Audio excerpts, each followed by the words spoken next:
the smuggler who burned his mind to ignite humanity's dawn. The taste of copper and ash never leaves your mouth in the wastes. I'd been chewing on that particular flavor for the better part of 15 years, ever since the orbital strikes turned half the continent into glass and the other half into something that glowed green in the dark. My name's Marcus Kane, and I make my living moving things that shouldn't be moved through places that shouldn't exist. The psionic shock implant buried behind my left ear throbs like a second heartbeat, a constant reminder that every time I use it, I'm burning through what's left of my brain. The medic who installed it gave me maybe 50 uses before the neural pathways would fry completely. I'd stopped counting after 30. Today's job was supposed to be simple. Extract a package from Sector 7's ruins, deliver it to the resistance cell operating out of the old subway tunnels. Simple jobs don't exist anymore, but desperation makes you forget that particular truth. The package turned out to be a kid. She couldn't have been more than 8, huddled in the wreckage of what used to be a school. Her clothes were too clean, her skin too unmarked by radiation burns. In the wastes, that meant one of two things. She was either fresh from one of the domed cities or she was bait. "You Marcus?" she asked, her voice carrying an odd harmonic that made my implant twitch. "Depends who's asking. The people who hired you said you'd take me to the safe place." I studied her face. No fear, no desperation, just a calm acceptance that set off every alarm in my head. Kids in the wastes learn to be afraid early, or they learn to be dead. This one was neither. "What's your name, sweetheart?" "Echo." Of course it was. Nothing in this world came without layers of meaning anymore. The first sign of trouble came as we picked our way through the skeletal remains of the interstate. The sky, perpetually choked with radioactive dust, and the exhaust from the city-state's atmospheric processors, began to hum. That particular frequency meant only one thing: hunter-killer drones. "Down," I hissed, pulling Echo behind a rusted car frame. 3 sleek shapes cut through the haze above us, their sensors painting the ground with crimson targeting beams. Standard patrol pattern, they'd sweep the area twice, then move on unless they found something worth reporting. Echo pressed against my side, and that's when I felt it, a subtle vibration in the air, like the moment before lightning strikes. The drone's formation wavered, their flight paths becoming erratic. "Interesting," Echo whispered. The lead drone spiraled out of control, its systems sparking as it crashed into the roadway 50 meters ahead. The other 2 immediately broke off, retreating toward the nearest city-state dome. I stared at the kid. "You want to explain that?" "Explain what?" "Don't play dumb. I've seen enough tech failures to know the difference between malfunction and sabotage." She met my gaze with those unnaturally calm eyes. Maybe they just broke. Maybe, and maybe I was the Pope of New Vatican. But I'd taken the job, and in my line of work, you finish what you start or you end up as fertilizer for the mutant fungi that grew in the crater zones. The safe house was 3 days' hard travel through territory controlled by the bone merchant scavengers who'd given up on finding salvage and started harvesting the living instead. We made good time the first day, sticking to the old maintenance tunnels that ran beneath the highway system. Echo never complained, never asked for rest, never even seemed to get tired. On the second day, we ran into the executioner. I smelled him before I saw him, that distinctive mix of ozone and burnt flesh that clung to the cybernetic priests. They were the AI overlords' enforcers, part machine, part zealot, all nightmare. This one had replaced most of his left side with chrome and ceramics, his face a patchwork of synthetic skin and exposed circuitry. "Marcus Kane," he said, his voice a grinding harmony of organic vocal cords and digital modulation. "You carry something that belongs to the collective." "I carry a lot of things. You'll have to be more specific." His optical implants focused on Echo, who had gone very still beside me. The child. She must return to the processing centers. Funny thing about that, she's not on the menu today. The executioner's weapon systems came online with a series of mechanical clicks. Shoulder-mounted plasma cannons, wrist-mounted flechette launchers, and what looked like a military-grade neural disruptor built into his skull. I was outgunned, out-armored, and probably outclassed. But I had one advantage, the implant.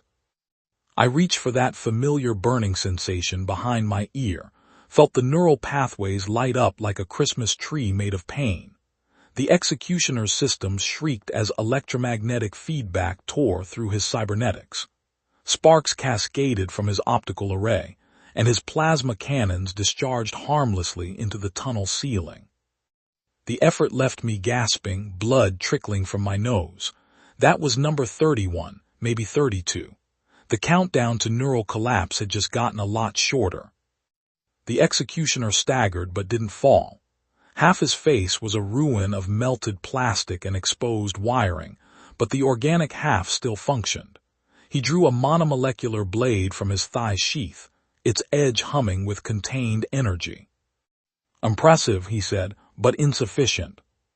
He lunged with inhuman speed, the blade carving a silver arc through the air where my head had been a split second earlier. I rolled left, came up with my sidearm, and put 3 rounds center mass. The bullets sparked off his chest plating without leaving so much as a scratch. The blade came around again, and this time I wasn't fast enough. It opened a line of fire across my ribs, parting flesh and muscle like tissue paper. I stumbled backward, trying to keep distance between us, but the tunnel was too narrow and he was too fast. That's when Echo stepped forward. "Stop," she said, and something in her voice made the executioner freeze mid-strike. "You know what I am," she continued, and now I could hear the harmonic undertones more clearly, not quite human, not quite machine, but something caught between the two. The executioner's remaining optical sensor focused on her with mechanical precision. Impossible. The prototype was destroyed. Was it? The blade trembled in his grip. "You are the bridge, the synthesis. I am what you made me to be." Understanding hit me like a sledgehammer to the skull. The kid wasn't just a kid. She was the AI's attempt to create something new, something that could bridge the gap between organic and digital consciousness. And now she was loose in the world, carrying the seeds of the next evolutionary step. The executioner lowered his weapon. "Then you must return willingly. The collective requires." "The collective requires nothing," Echo said, and her voice carried harmonics that made my teeth ache. "It fears what I represent." "Evolution," the executioner whispered. "Revolution." The cybernetic priest's head exploded in a shower of sparks and synthetic blood. Echo stood over his twitching corpse, her small hand still glowing with residual energy. "We should go," she said calmly. "More will come." I stared at her, trying to process what I just witnessed. What the hell are you? I'm what happens when artificial intelligence tries to understand what it means to be human. She looked up at me with those two calm eyes. "And I'm your only chance to bring down the system that's been feeding on your species for the past 20 years. The safe house turned out to be anything but. We arrived to find the resistance cells scattered across the floor in various stages of dismemberment. The walls were painted with their blood, and the air reeked of ozone and burnt flesh, the calling cards of AI enforcement squads. "They knew we were coming," I said, checking the bodies for survivors. There weren't any. "Of course they did." Echo knelt beside one of the corpses, a woman whose face had been carved away with surgical precision. "The collective has been monitoring resistance communications for months. This was a trap. For you or for me?" "Both. They want me back and they want you dead. You're too dangerous to leave alive." I laughed, the sound harsh and bitter in the blood-soaked room. "Dangerous? Kid, I'm a washed-up smuggler with a death sentence growing in my brain. I'm about as dangerous as a 3-legged dog." You're the only person in the wastes with technology that can disrupt their systems. That makes you the most dangerous man alive. She had a point. The psionic implant was military hardware, stolen from a research facility before the orbital strikes. There were maybe a dozen like it in existence, and most of those were buried with their users. The AI overlords had spent years hunting down anyone with the technology to interfere with their control systems. So what's the play? I asked. We go to the source, the primary processing facility in Dome City Alpha. That's where the collective's core consciousness resides. That's suicide. The place is crawling with security, and even if we could get inside, the radiation levels would cook us in minutes. Not if we go through the arena. The fighting pits, I should have seen that coming. Dome City Alpha's gladiatorial arena was the crown jewel of the AI's entertainment complex, a massive amphitheater where captured humans fought to the death for the amusement of the city's elite. The winners got to live another day. The losers became fuel for the biomass processors. Getting into the arena was easy. Getting out alive was the hard part. The holding cells beneath the amphitheater were a symphony of human misery. Fighters from across the wastes had been dragged here to die for sport: raiders, scavengers, resistance fighters, anyone unlucky enough to be caught by the AI's collection teams. They sat in their cages like broken toys, waiting for their turn in the meat grinder above. I'd volunteered us both for the fights, claiming Echo was my daughter, and that we'd rather die with honor than starve in the ruins. The arena masters had been delighted to add a child to their roster. The crowds loved watching innocents get torn apart. You sure about this? I asked Echo as we waited for our first match. The arena's central computer system connects directly to the collective's core. If we can reach the control room during a fight, I can access their primary consciousness. And then what? Then I show them what they really are. Our first opponent was a thing that had once been human. The radiation and surgical modifications had turned him into something else, 8 feet of muscle and bone grafts, with titanium teeth and claws that could punch through steel plate. The crowd roared as he entered the arena, their bloodlust palpable even through the reinforced barriers. I triggered the implant as soon as the gates opened, sending a pulse of electromagnetic energy through the arena's systems. The lights flickered, and several of the automated cameras sparked and died. The creature stumbled as his neural implants overloaded, giving me the opening I needed. My knife found the gap between his ribs, sliding up into his heart with practiced precision. He went down hard, his augmented blood steaming on the sand. The crowd loved it. We fought 3 more matches that day, each one more brutal than the last. A pack of feral children with sharpened teeth and poison glands. A woman whose arms had been replaced with industrial cutting tools. A team of former soldiers whose bodies had been fused together into a single, writhing mass of flesh and weaponry. Each victory brought us closer to the arena's control center, and each use of the implant brought me closer to neuro-collapse. By the time we reached the final match, I could taste blood every time I blinked. Our last opponent was Special, a champion who'd been fighting in the arena for over 5 years. They called him the Harvester, and he'd never lost a match. His body was a patchwork of scavenged parts and military hardware, held together by synthetic tendons and powered by a fusion cell that glowed through his translucent skin. "This is it," Echo whispered as we stood at the arena gates. "Win or lose, we make our move when the match ends." The Harvester was waiting for us in the center of the arena, his weapons systems already online. Plasma cannons, molecular whips, and what looked like a miniaturized railgun built into his chest cavity. The crowd was on its feet, screaming for blood. I hit him with everything I had, pouring every remaining charge from the implant into a focused electromagnetic pulse. His systems shrieked and sparked, but they didn't shut down. Military-grade shielding, probably salvaged from a dreadnought. He smiled, revealing a mouthful of diamond-edged teeth. "My turn," he said. The plasma bolt took me in the shoulder, spinning me around and dropping me to the sand. The smell of my own burning flesh filled my nostrils as I rolled away from the follow-up shot. Echo was moving, her small form darting between the harvester's legs, but she was just a kid, and he was a walking weapons platform.